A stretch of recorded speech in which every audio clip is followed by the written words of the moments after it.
She didn't ask twice. She just stood there, arms crossed, back against the door, and said, "You're not walking out without telling me everything." And that was the moment. Everything changed for me. I'd been carrying something heavy for weeks, months actually, the kind of weight that sits right in the middle of your chest and makes it hard to breathe sometimes. I had gotten really good at hiding it, fake smiles, short answers, "I'm fine, just tired," the whole routine. And it was working. Nobody noticed. Nobody asked. Until she did. This video is about that moment. That one person who refuses to let you disappear, who sees through the act, who blocks the door, literally or figuratively, and says, "No, not today. Talk to me." I'm going to walk you through exactly what happened, what I learned from it, and why having someone like that in your life might be the most important thing you're not paying attention to. Stay with me, because this one gets real. So let me take you back. It was a regular Saturday afternoon. I was at my friend Jake's house. We'd been hanging out, playing games, the usual stuff. But I wasn't really there. You know what I mean? My body was in the room, but my head was somewhere else entirely. I kept checking my phone, giving one-word answers, laughing a second too late at jokes. Jake didn't notice. He was too caught up in the game, which honestly, I wasn't even mad. That's just how guys are sometimes. We don't always pick up on the small stuff. But his older sister, Sarah, she was different. She was maybe 5 or 6 years older than us. She'd walked through the room a couple of times, just doing her own thing, getting water, grabbing something from the shelf. Normal stuff. I didn't think much of it. But then I decided to leave. I grabbed my bag, said bye to Jake, and walked toward the front door. And Sarah was just standing there, in the hallway, looking at me. I said, "Oh, I'm heading out." She didn't move. She just looked at me for a second and said, "You've been off this whole afternoon. Something's wrong. You're not walking out without telling me everything." I actually laughed. Like a nervous, uncomfortable laugh. I said, No, I'm good. Just tired." She shook her head slowly. "Nope, that's not tired." "I know tired. That's something else, talk." And I don't know what happened in that moment. Maybe it was the way she said it. Maybe it was just the fact that someone actually noticed. But something cracked open inside me. My throat got tight. My eyes started burning. And before I even made a decision to speak, words just started coming out. Here's the thing about carrying something alone for too long. It doesn't just sit there quietly. It grows. It starts leaking into everything. The way you sleep, the way you eat, the way you talk to people, the way you stop talking to people. You start moving through life like you're watching it through a window, instead of actually living it.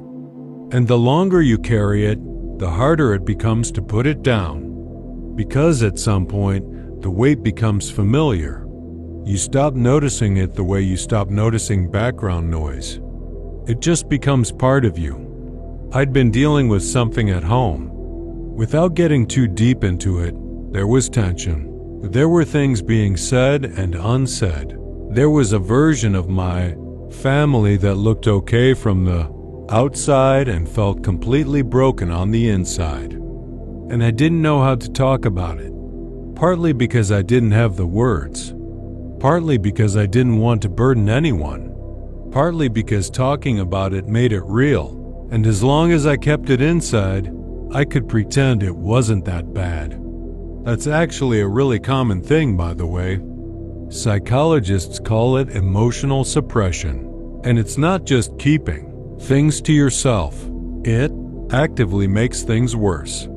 Studies show that people who regularly suppress their emotions experience more anxiety, more stress, higher blood pressure, and in the long run, worse mental health outcomes than people who express what they're feeling. One study from Stanford found that emotional suppression increases the emotional response, meaning the more you try not to feel something, the harder it hits you. So I was basically doing everything wrong. Perfectly.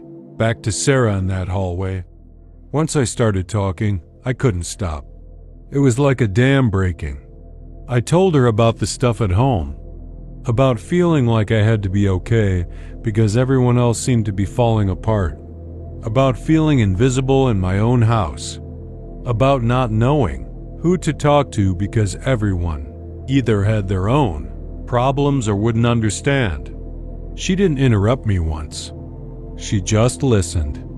Like, actually listened. Not the kind of listening where someone is waiting for their turn to talk, or thinking about what advice to give, or already formulating their response. She was just there, taking in every word, looking at me like I was saying something important. And when I finally stopped, she didn't immediately say anything. She was quiet for a moment. Then she said, "Thank you for telling me that." That took guts. That's it. That's what she said first. Not, "Here's what you should do." Not, "It could be worse." Not, "At least you have a roof over your head." Just, "Thank you." That took guts. I don't know if she realized how much that mattered, but it meant everything. There's actually a name for what Sarah did in that moment. It's called validation. And it sounds simple, almost too simple, but it's one of the most powerful things one human being can do for another. Validation doesn't mean you agree with someone or that you think their situation is perfect. It just means you're telling them, "I see what you're feeling. It makes sense that you feel that way. You're not crazy. You're not being dramatic. You're human, and this is real." Research from the University of Michigan found that feeling heard and validated, even just once, by even just one person, can significantly reduce emotional distress. Not therapy, not advice, just being heard. And most of us are starving for that. We walk around every single day feeling like nobody really sees us. We post on social media and get a bunch of likes but feel more alone than ever. We sit in rooms full of people and feel completely invisible.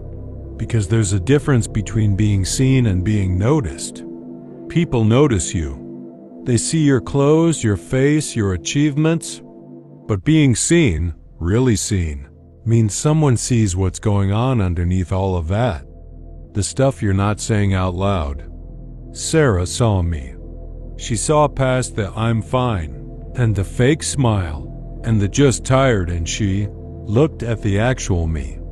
The one that was exhausted and confused and quietly drowning. And that changed something. We ended up talking for almost 2 hours in that hallway. Well, we moved to the kitchen eventually. She made tea, and by the time I finally left, I felt something I hadn't felt in months. Lighter. Not because anything had changed. My situation at home was exactly the same. Nothing had been fixed. No magical solution had appeared, but I felt lighter because I wasn't carrying it alone anymore. I had put it down, even just for a moment, and let someone else hold it with me. That's the thing about emotional pain. It's not always about solving it. Sometimes it's just about sharing it, dividing the weight, making it something that belongs to two people instead of one. There's a reason humans evolved to be social creatures. We are literally wired for connection. Our nervous system responds to social support. When we feel connected to someone, our brain releases oxytocin, which reduces stress and anxiety. When we feel isolated, our brain reads it similarly to physical pain. Social isolation activates the same neural pathways as physical injury. That's not a metaphor. That's biology. So when we bottle things up, when we isolate ourselves, When we push people away and say, "I'm fine," we are working against our own biology. We are making it harder for ourselves to heal. Now here's where I want to talk about the other side of this. Because this video isn't just about me. It's about Sarah too. And it's about what it means to be that person for someone else. Because here's something I've thought about a lot since that day. Sarah didn't have to do that. She could have just let me walk out the door. She could have said, "Okay, take care," and gone back to whatever she was doing. Nobody would have blamed her. That's what most people do. But she didn't. She stayed. She blocked the door, literally, and she chose to see me. And I think that takes a kind of courage that we don't talk about enough. It is genuinely uncomfortable to step into someone else's pain. It takes something out of you. You're choosing to take on a little bit of their weight, knowing you can't fix it, knowing there's no perfect thing to say. Most people avoid that discomfort. They either go full advice giver mode, "Here's exactly what you should do," because giving advice feels productive and keeps you at a safe emotional distance. Or they go full reassurance mode, "It'll be fine, don't worry," which is well-intentioned, but basically just tells the person to stop feeling what they're feeling. Sarah did neither. She just stayed present. She just listened. And she made it clear that she wasn't going anywhere until I talked. If you have someone like Sarah in your life, hold on to them. Seriously, don't take them for granted.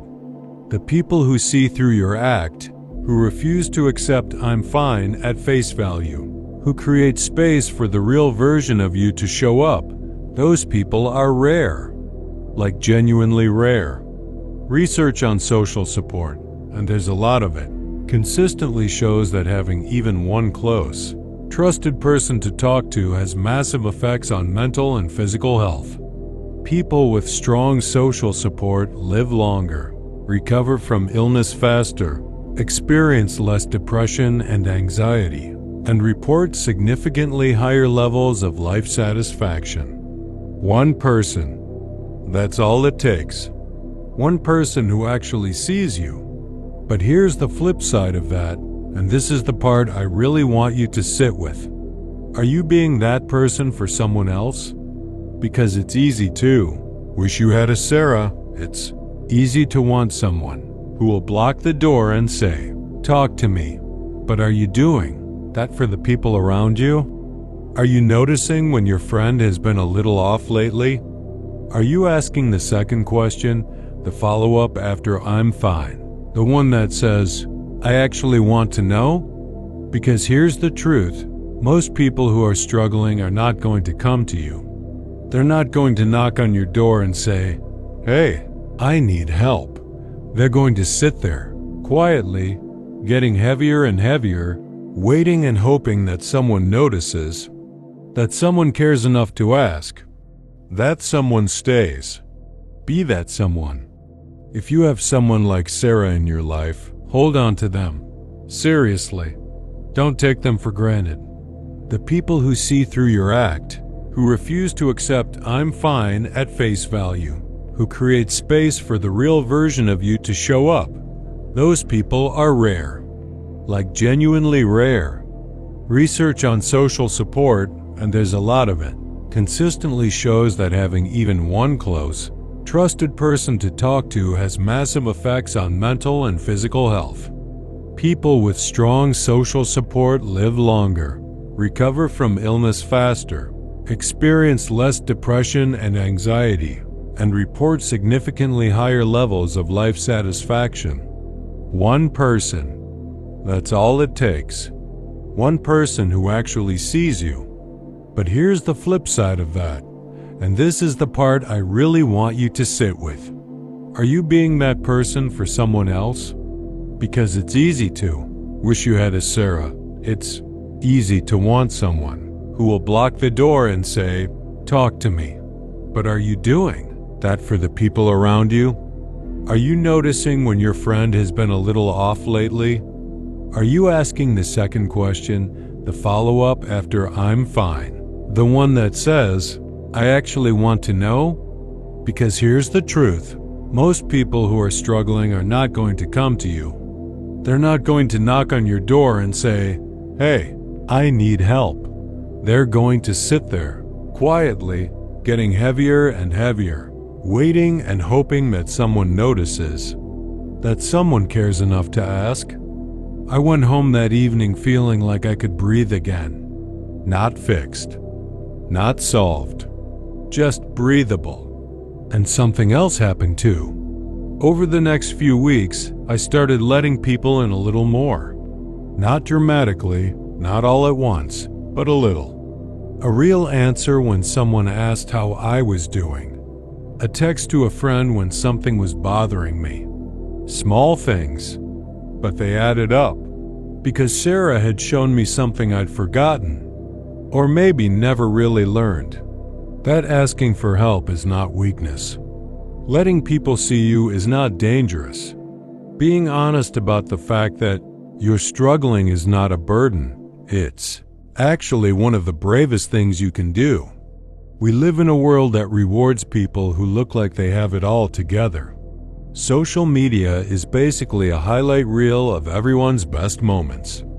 And we compare our insides to everyone else's outsides and feel like something is wrong with us because we're not thriving every single day. But nobody is thriving every single day. Everyone has a hallway they're walking through right now. Everyone is carrying something. The difference is just who they have standing at the door. The next time someone asks how you're doing, really stop and think before you say, I'm fine, because maybe you are fine.